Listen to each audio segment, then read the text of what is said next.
সুপ্রিয় মালয়েশিয়া প্রবাসী বাংলাদেশি ভাইরা, আজ মালয়েশিয়া শ্রমবাজার ঘিরে সবচেয়ে বড় আলোচনার জায়গা হলো সিন্ডিকেটের বিরুদ্ধে বাংলাদেশ দুর্নীতি দমন কমিশন অর্থাৎ দুদক এবার আগের চেয়ে অনেক বেশি কঠোর অবস্থানে গেছে। তো বন্ধুরা, আজকে আপনাদের সাথে ছোট্ট একটি ভিডিও শেয়ার করব। এইমাত্র পাওয়া এই ভিডিও থেকে আপনারা দেখলে অবশ্যই বুঝতে পারবেন। তো চলুন ভিডিওটি আমরা আগে দেখে আসি, তারপরে বিস্তারিত কথা বলছি। বাংলাদেশি কর্মীদের কাছে মালয়েশিয়া যেন এক চিরচেনা নির্ভরযোগ্য গন্তব্য, কিন্তু সে আস্থাকে পুঁজি করেই সিন্ডিকেট বাণিজ্যে মেতে ওঠে বিরাট অসাধু চক্র। এর সঙ্গে জড়িত 100 রিক্রুটিং এজেন্সি, যারা সাধারণ শ্রমিকদের সর্বশান্ত করেছে নির্মমভাবে।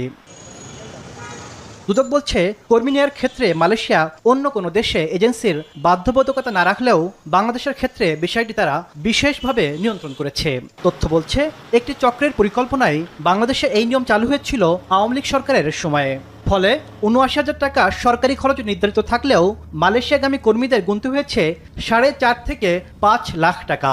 তারা বলছেন, 2021 থেকে 2024 সাল পর্যন্ত 4 বছরে এই চক্র সাধারণ শ্রমিকদের পকেট থেকে অতিরিক্ত হাতিয়ে নিয়েছে প্রায় 8,000 কোটি টাকা। এই সিন্ডিকেটের হোতা রুহুল আমিন স্বপন, বাইরার সাবেক সভাপতি বেনজির আহমেদ, সাবেক অর্থমন্ত্রী আহম মোস্তফা কামাল, সাবেক এমপি নিজামুদ্দিন হাজারী সহ প্রভাবশালী ব্যক্তিদের সংশ্লিষ্টতা থাকা 100টি এজেন্সির 232 জনের বিরুদ্ধে মামলা করে দুদক। এবার এই 232 জনের সম্পদের খোঁজে নোটিশ জারি করল সংস্থাটি। আমাদের তদন্তকারী কর্মকর্তারা তাদের তদন্ত কার্য চালিয়ে যাচ্ছেন। অভিযোগ সংশ্লিষ্ট ব্যক্তির সম্পদ বিবরণী দাখিলের প্রয়োজন, সেই অনুযায়ী তারা তাদের সম্পদ বিবরণী দাখিলের নোটিশ জারি করেছেন। এদিকে দীর্ঘ বিরতির পর চলতি বছরই আবারও মালয়েশিয়ার শ্রমবাজার উন্মুক্ত করতে উদ্যোগ নিয়েছে বিএনপি সরকার। দেশটির সঙ্গে হয়েছে বৈঠকও।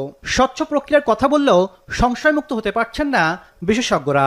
পুরোপুরি কিন্তু আমরা সিন্ডিকেট মুক্ত আমরা দেখছি না, কিন্তু আসলে কিন্তু সিন্ডিকেট মুক্ত হতে হবে, না হলে আপনার রিক্রুটমেন্ট স্বচ্ছ হবে না। এটার সাথে জড়িত ছিল তাদের কিন্তু আমি অবশ্যই মনে করি তাদের শাস্তির আওতায় আনা উচিত। অন্যদিকে রিক্রুটিং এজেন্সি সংশ্লিষ্টদের দাবি, হাতে গোনা কিছু এজেন্সির কারণেই বারবার বাংলাদেশের শ্রমিকদের জন্য বন্ধ হয়েছে মালয়েশিয়ার দুয়ার। অন্য কোনো দেশের সিন্ডিকেট নাই, শুধু তারা চায় বাংলাদেশটা সিন্ডিকেট হোক। তাইলে তারা তাদের ব্যক্তির স্বার্থের জন্য, তাদের গোষ্ঠীর স্বার্থের জন্য তারা কিন্তু বাংলাদেশটাকে সিন্ডিকেট করতে চায়।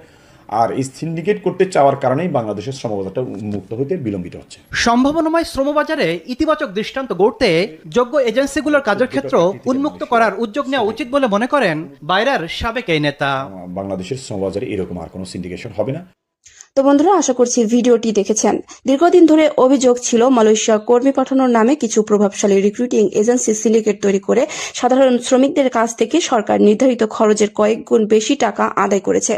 সেখানে সরকারি নির্ধারিত খরচ ছিল প্রায় ৭৮,৯৯০ টাকা। সেখানে বহু কর্মীর কাছ থেকে কয়েক লক্ষ টাকা পর্যন্ত নেওয়ার অভিযোগ ওঠে। দুদকের তদন্তে বলা হয়েছে, এই সিন্ডিকেটের মাধ্যমে হাজার হাজার কোটি টাকা অতিরিক্ত আদায় ও অর্থ পাচারের প্রমাণ মিলেছে। 2025 সালে একাধিক মামলা করার পর 2026 সালেও আরো বড় পরিসরে ব্যবস্থা নেওয়ার প্রক্রিয়া জোরদার করা হয়েছে এবং বিভিন্ন রিপোর্ট অনুযায়ী 100টিরও বেশি মামলায় শতাধিক ব্যক্তি ও বহু এজেন্সির তদন্তের আওতায় এসেছে।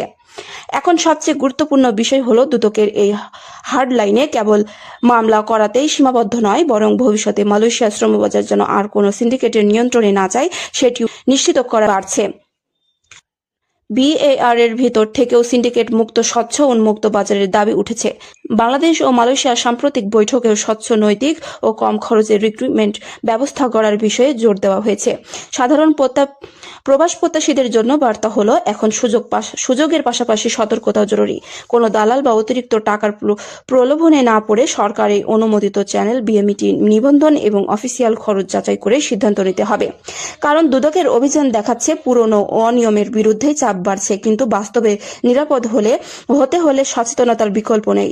মালয়েশিয়ার বাজার আবার চালুর সম্ভাবনা তৈরি হলেও এবার মূল প্রশ্ন শুধু বাজার খোলা নয়, এটা একটা স্বচ্ছ, ন্যায়সঙ্গত ও শ্রমিক বান্ধব হয় সেটাই সবচেয়ে বড় বিষয়। তো বন্ধুরা, আজকের ভিডিওটি এখানেই শেষ করছি। আশা করছি ভিডিওটি আপনাদের জন্য অত্যন্ত গুরুত্বপূর্ণ। তো বন্ধুরা, সকলে ভালো থাকবেন। দেখা হচ্ছে পরবর্তী কোনো আপডেটে। আল্লাহ হাফেজ।